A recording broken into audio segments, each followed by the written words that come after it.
շանսերը ինչքան է եւ ինչպես է գնահատում ընտրություններում հաղթելու, պարոն Կարապետյան։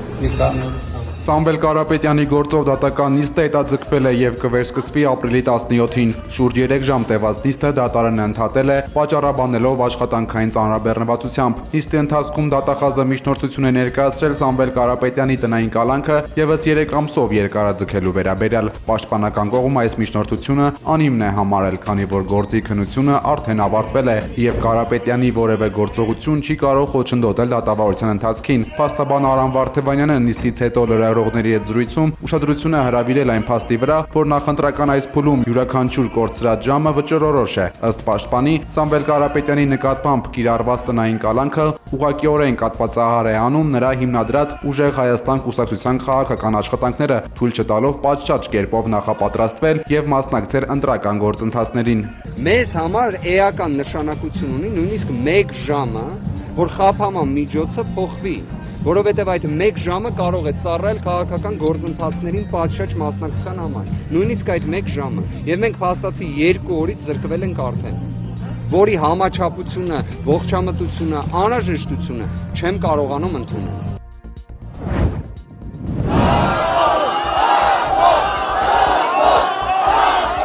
Եվս 3 ամսով Սամվել Կարապետյանի տնային կալանքը երկարաձգելու դատախազության միջնորդությունը ամոթ վանկարկումներով են ընդունել ազգային բարերարին աջակցելու եկած հարյուրավոր քաղաքացիները։ Ուժեղ Հայաստան կուսակցության քաղխորհրդի անդամ Նարեկ Կարապետյանը հայտարարել է, որ դատախազության միջնորդությունը իշխանության վախերի եւս մեկ ապացույց է։ Իրենց հույսը այն է,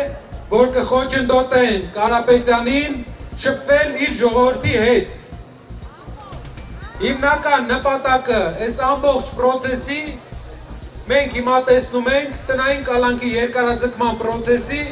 տեսնում ենք խոչընդոտումն է Կարապետյանի եւ ժողովրդի շփման, որովհետեւ նրանք գիտեն, որ երբ Կարապետյանը սկսի Հայաստանի քաղաքներով, Հայաստանի գյուղերով գնալ, ժողովուրդը կտեսնի, ժողովուրդը կհավատա, հույս կունենա եւ այդ հույսը կբերի մեծ փոփոխություն, ինչպես նշեցին։ Վախը շփման մեջ է, որ Կարապետյանը կշփվի իր ժողովրդի հետ, բայց նիստը այսօր 3-4 ժամ հետո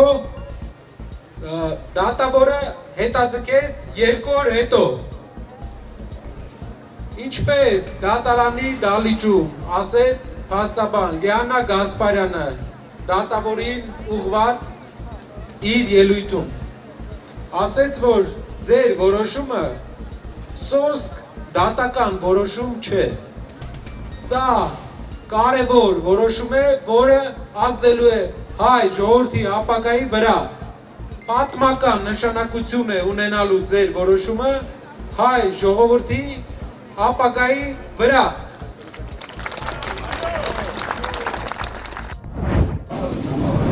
Սամվել Կարապետյանը սկսել է Ռուսաստանի եւ Կիպրոսի քաղաքացիությունից հրաժարվելու գործընթաց, քանի որ վստահ է, ընտրություններում հաղթելու է իր Ուժեղ Հայաստան կուսակցությունը։ Այս մասին ազգային բարերարը հայտարարել է այսօր դատական նիստի ընթացքում։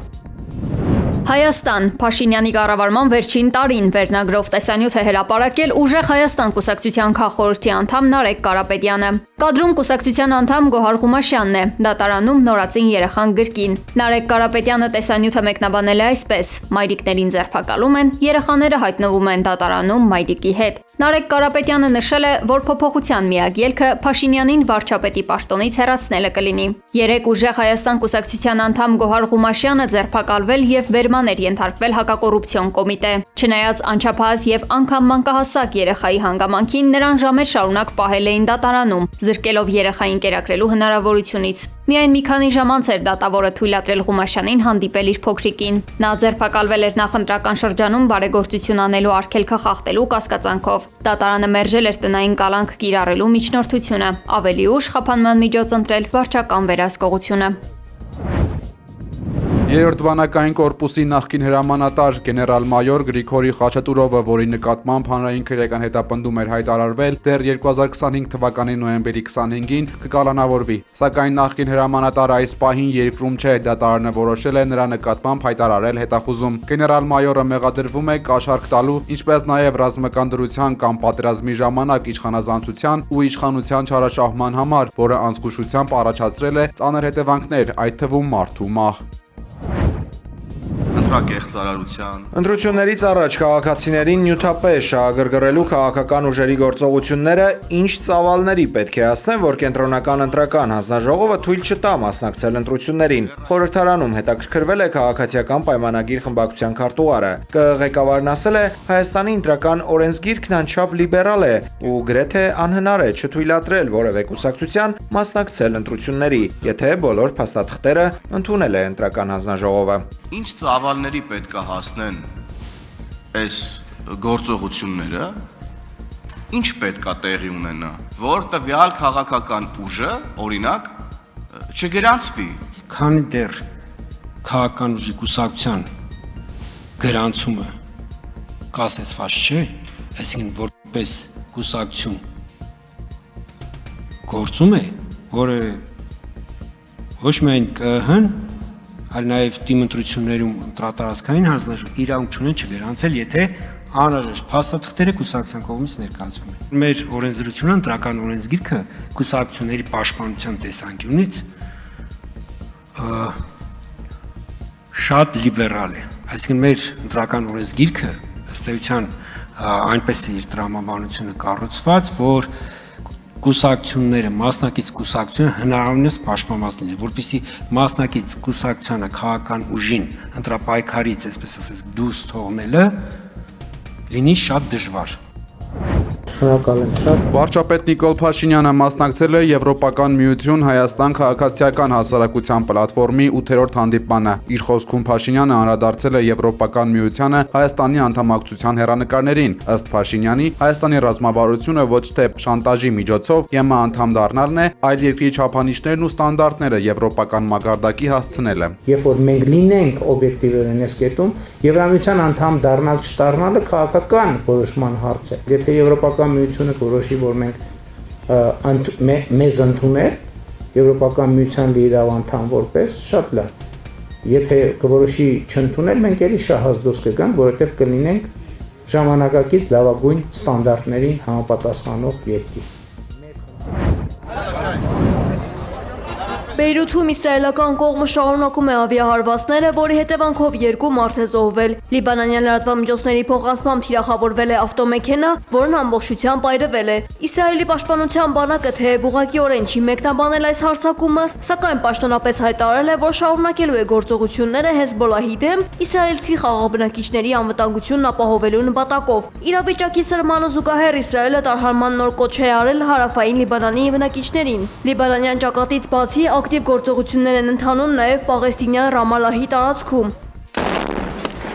Իսրայելի պաշտպանության բանակը եւ Շին Bet անվտանգության ծառայությունը համատեղ գործողության արդյունքում ձերբակալել են ենթադրյալ ահաբեկիչների։ Ավելի վաղ ցախալը հարվածել էր Գազային, որի հետևանքով 4 մարդ էր զոհվել։ Պակիստանի բանակի հրամանատար Ասիմ Մունիրի գլխավորած պատվիրակությունը ժամանել է Թեհրան, ԱՄՆ-ի եւ Իրանի միջև երկրի շարունակական միջնորդության շրջանակներում։ Իրանի արտգործնախարար Աբբաս Արաղչիի տելեգրամյան ալիքը հրապարակել է պակիստանցի պաշտոնյայի դիմավորման մի քանի լուսանկար, նշելով Մունիրը ժամանել է Թեհրան։ Պակիստանի զինված ուժերի լրատվական ծառայությունը նույնպես հաստատել է նրա ժամանումը Իրան, հավելելով, որ ներքին գործերի նախարար Մոհսին Նաքվին նույնպես այնտեղ է ընթացիկ միջնորդական ջանքերի շրջանակներում։ Հարվածության աճ է նկատվել ՄԱԿ-ի վերահսկողության տակ գտնվող բուֆերային գոտու շրջանում, Կիպրոսի Պիլա գյուղի մոտ։ Տեղական աղբյուրները հաղորդել են, որ Թուրքիան այդ հատված է տեղափոխել մոտ 15 տանկ, ինչպես նաև այնտեղ նկատվել են տասնյակ թուրք-կիպրոսցի ոստիկաններ քաղաքացիական հագուստով։ Նշվում է նաև, որ տեղադրվել է Հյուսիսային Կիպրոսի ինքնահռչակ հանրապետության դրոշը եւ ուժեղացվել է ՄԱԿ-ի խաղաղապահների ներկայությունը։ Միաժամանակ լրացուցիչ ուժեր են տեղակայվել նաև բրիտանական Դեկելիա ռազմաբազայի կողմից լարվածության գոտու մոտ։ Թուրքիայի դպրոցներից մեկում հրաձգություն է տեղի ունեցել։ Ըստ նահանգապետի կրակոցների հետևանքով զոհվել է 4 մարդ, որոնցից 3-ը աշակերտ, իսկ 1-ը ուսուցիչ։ Եվս 20 մարդ ստացել է տարբեր աստիճանի վիրավորումներ։ Հարձակվողը սպանվել է դեպքի վայրում։ Սա վերջին 2 օրվա ընթացքում դպրոցի վրա կատարված արդեն 2-րդ հարձակումն է։ 3 նմանատիպ միջադեպեր գրանցվել երկրի մեկ այլ դպրոցում։ Նախկին աշակերտը կրակել էր ներկաների ուղղությամբ, վիրավորելով ավելի քան 16 մարդու, որից հետո ինքնասպան էր եղել։ Անկարայում ուսուցիչները դուրս են եկել փողոց պահանջելով կրթության նախարարի հրաժարականը։ Ցուցարարները պնդել են, որ իշխանությունը ձախողել է կրթական հաստատություններում անվտանգության ապահովումը։ Նրանք կոչ են արել անհապաղ քայլեր ձեռնարկել նմանատիպ ողբերգությունները կանխելու համար։